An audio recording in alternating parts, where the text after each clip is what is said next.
Welcome to No Free Lunch, South Africa's freshest podcast chat show with me, your host, Greg Stewart. Today we are talking about advertising and authentically connecting brands with people. I've got Simon Spreckley from Futureborn. Simon's got over 20 years in creative leadership, former executive creative director at Hello Computer and founder of Hello Computer Games and Ritual Studio.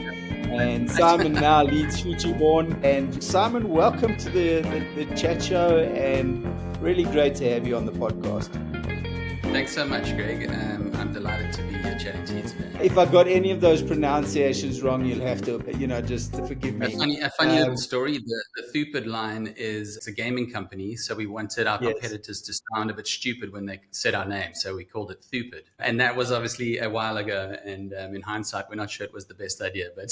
But well, it's certainly an interesting name, and you've had a long experience in advertising, and you've seen a lot of things come and go. And currently in the marketplace, there's a lot of things happening. There's so many moving parts, it seems. The digital revolution is more than a digital revolution. We're seeing AI come into the market. We see basic concepts of marketing being upended. I think it's a time of turmoil in the advertising industry. Give us your take on that, and then let's move on to some concepts around authentic advertising and so on. But I'd really be interested to hear about how you see the market now. What are the main things, main issues, main challenges, and perhaps main opportunities? Thanks, Greg. Like you said, I've been in this industry for a hell of a long time. I like to say I've been in the industry since the inception of the internet. So I have seen a lot of trends come and go. I've seen the formation of things like Google, YouTube, and all the social platforms. And I've been part of a journey in advertising where we started out as a small boutique studio, and we're revolutionized through the various phases of the industry evolving, which would become a digital agency, a through-the-line agency, an integrated agency. And so the story goes on. And I think, it's been a very interesting journey that's given me a pretty unique point of view. I think my career was mostly spent, like you said, at Hello Computer, which allowed me to really flex my creative muscle. And in that time, we really had a startup mindset, which was something that we drove as a culture through the business. And that really made us very hungry to explore. And we had this inherent curiosity to always figure out how to do things and what was next. So we ended up making a lot of innovations. And that's kind of something that's been consistent and stayed with me throughout my career and even into the founding of Futureborn. I think with regards to your question around the industry, I do think it's in turmoil for a couple of reasons. I think on one side, people might be quite frightened about what's going on with the AI revolution. And on the other side, we've got people that are very excited and totally enamored with it. And we sit somewhere in the middle. As Futureborn, we believe in using technology and AI to empower humans. And we've got a philosophy that the ultimate idea is that hopefully it's going to give us the space to do what we do best, which is be creative, to use our minds, to have unique perspectives, and allow us the time to do that versus potentially the old way of advertising, which would burn through resources and really be hard on the people that were creating this amazing work, also that the bigger holding companies could really grow their bottom line. So I'm quite excited about where the industry is at. And I think for us, it's ultimately allowing us to play probably at a bigger scale than we are as a business, which is quite exciting.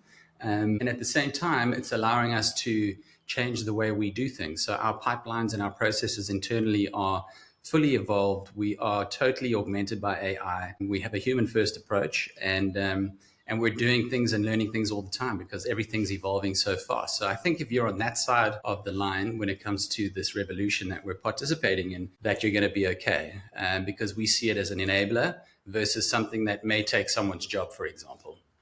So in terms of setting up AI as you have within your structures, I'm assuming you did that from the onset, because I think there's quite a valuable lesson in that for businesses, and not necessarily just businesses in advertising, is that if you're starting out now and you're an entrepreneur, you're looking to start off, to have that starting place of going, okay, let's see where we can build AI into our structures in a meaningful way, as opposed to trying to plug them in afterwards, is quite a big departure and quite a valuable lesson, isn't it?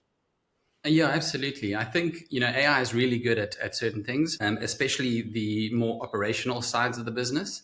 So, things like project management or turning around timelines, those kind of things are really efficiently done with AI. But on the other side, there's the creative aspect, and obviously there's strategy and data and all these kind of things that AI can enable and help. But fundamentally, you still need the resources and the skills that really understand the traditional methods of potentially creating a campaign and executing it, so that they can then learn the new methods and figure out what those efficiencies are and then build them into the pipeline.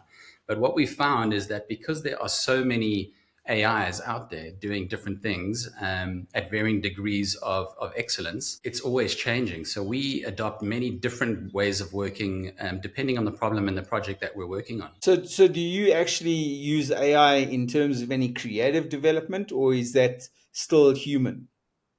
I think it's a combination. So I think the big thing that we found is that with the onset of AI, the thing that's going to distinguish good creativity from the AI slop is a point of view and asking the right questions. And then obviously for creatives, it's a sensibility around what's a great idea, a good sense of taste, so that they can guide the AI in the right way.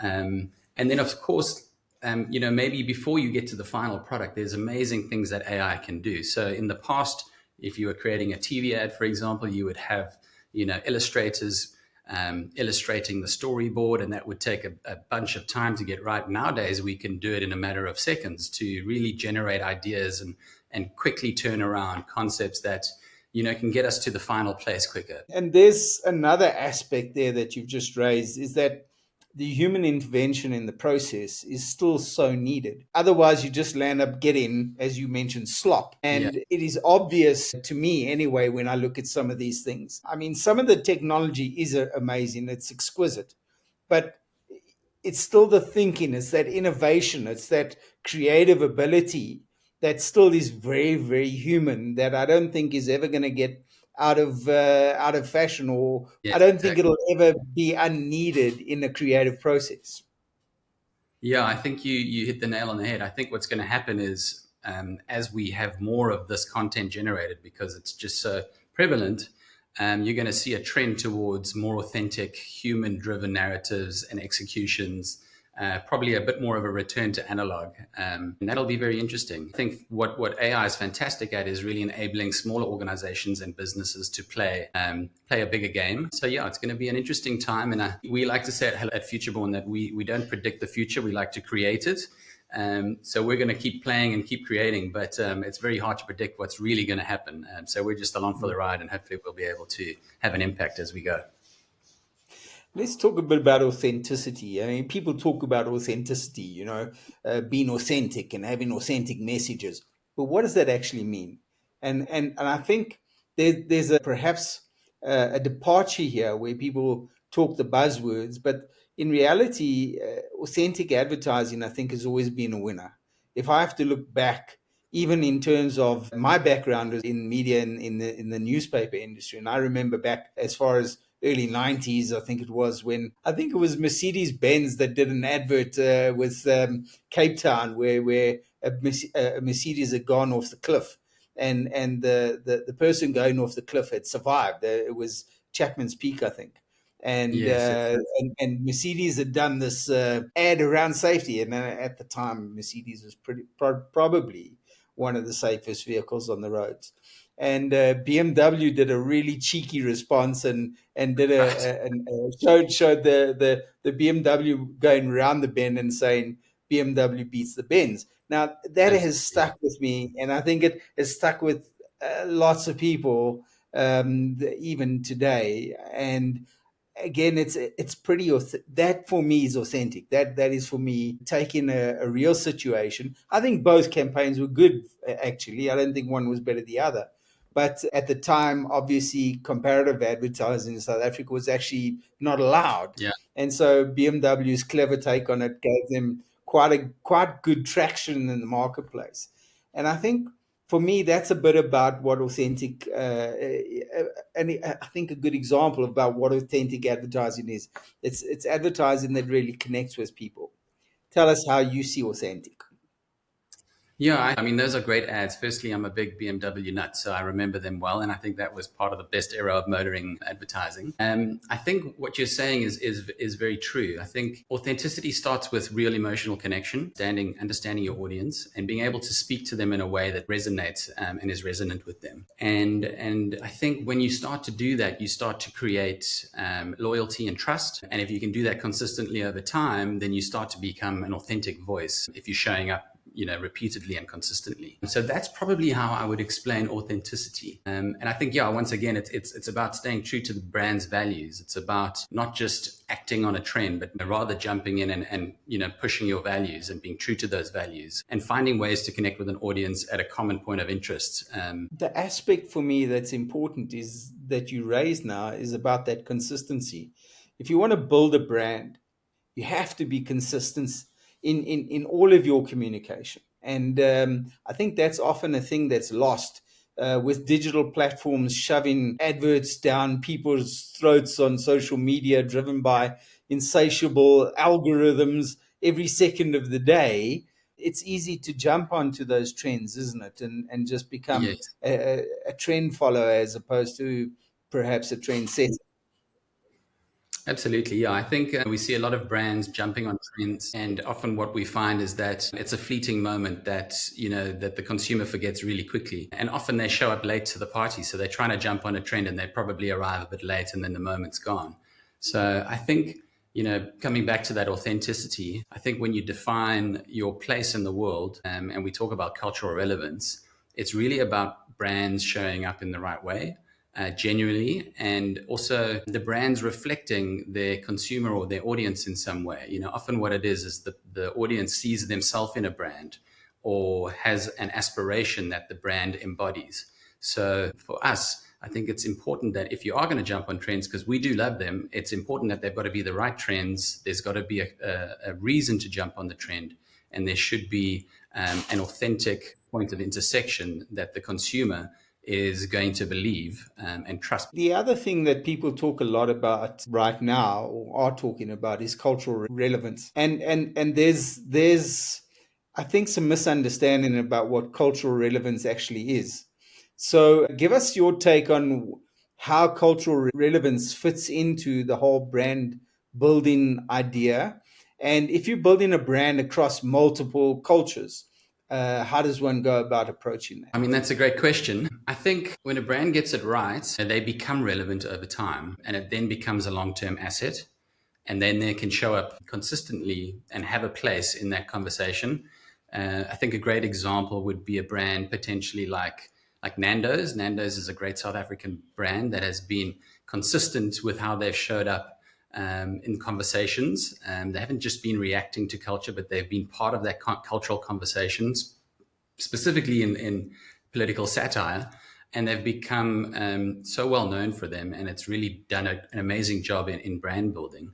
And I think the same for Nike. Again, I don't think they're hopping on trends and trying to be relevant. I think because they're so true to who they are and they've got such strong values, and their place in the world is in the right cultural moments, that we're used to seeing them show up. We're used to seeing them set the trends and other people trying to jump on them. And they've really earned those places because of the amazing work they've done in those areas. So the last thing I just want to throw at you at this point in time is money wise. I mean, it's always been about throwing lots of money and advertising trends. But you talk about Nando's and going right back to the beginning of Nando's. I know Nando's didn't run on, I don't know about today, but they never established their brands on massive budgets. They did things Yeah. smart. They did things clever.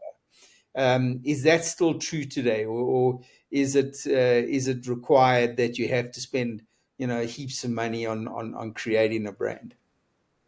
I don't think you have to spend heaps of money. I mean, obviously it's nice and it can help. No one doesn't like a bit of a budget.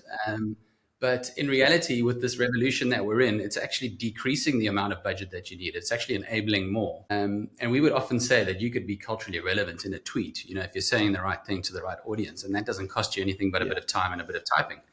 So yeah, I think it really is dependent on where you're playing and which game you're playing. But I don't necessarily think that you need to have big budgets to be able to be relevant and show up in culture in ways that is resonant to the audience that you are connecting with. Have you personally been involved in taking brands right from ground upwards? And if you have, or tell us about perhaps some startup stories that yourself and have been involved in, and some of those successes you've had. I mean, so one story that's particularly close to my heart, one of our clients is High Tech, which is a traditional, athletics company. If you think back to your childhood, everyone remembers they had a pair of High Tech. And then for a while in their story, they kind of disappeared from the kind of conversation in South Africa specifically. And they were struggling. And what we were lucky enough to do is find this really interesting piece of history that no one had really discovered or spoken about. And that was the fact that Madiba, God bless him, he wore a pair of high-tech tennis shoes, which was phenomenal to us. And these shoes had been auctioned off and ultimately had been on a bit of a journey around the world. But ultimately, high-tech managed to buy this pair of shoes back, and now they sit in a little museum. But they hadn't really told that story, and they were struggling to find relevance. So we took them an idea that we thought was brave, bold, and a little scary. And that was to reinvent this classic tennis shoe and make it relevant in today's culture and ultimately bring high tech along for the ride. And of course, that's such a sensitive subject as well, because, we don't want to be seen as trying to capitalize on the history of South Africa or necessarily on Madiba and his legacy. So we came up with a concept where we decided we would reinvent the shoe. And to do that, we sat very closely with the team and we designed the shoe alongside their design department. But ultimately, we created a campaign whereby we would auction off 67 pairs of these shoes to what we believed were today's freedom fighters in their own right. And by doing that, we just gave them the shoes. So what we did is we asked them one simple question. We said, can you put a price on your freedom? And of course, no one can put a price on freedom. And we said, if you can't put a price on freedom, please pay forward what you can to the Nelson Mandela's Children's Fund. And we ended up auctioning off those shoes. The one pair was 150,000 Rand, and then other pairs were paid forward at 75,000 Rand, 30. I mean, so it was like big numbers for sneakers. So we made a big impact in terms of the revenue that we created for the Children's Fund, which was fantastic and phenomenal. And at the same time, there was this big spike in culture around the sneaker that had been released and the story that it was linked to, and everyone wanted to get their hands on a pair. And what we ended up doing was creating a Grail sneaker. And if you're into sneaker culture, you'll know that a Grail sneaker is pretty much unobtainable. And it was probably one of the most expensive shoes ever sold in South Africa, which is a phenomenal story. And it was one of the things that not only made them relevant in culture again, it was a transformational business plan idea that transformed their business and got them back on track. It is a great story. I think you and I should have another conversation again somewhere along the line. I'd love to unpick some more of those stories. It's definitely showing what's possible if you just think beyond what's happening in general culture.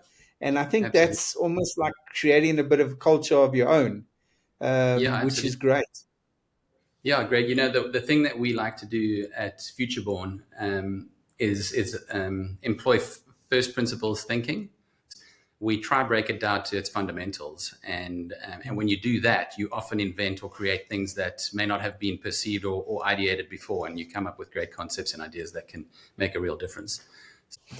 Simon, thank you so much for sharing some of your insights. And as I said, I'd love to have that future conversation with you and look forward to that and look forward to some more innovative work from Futureborn.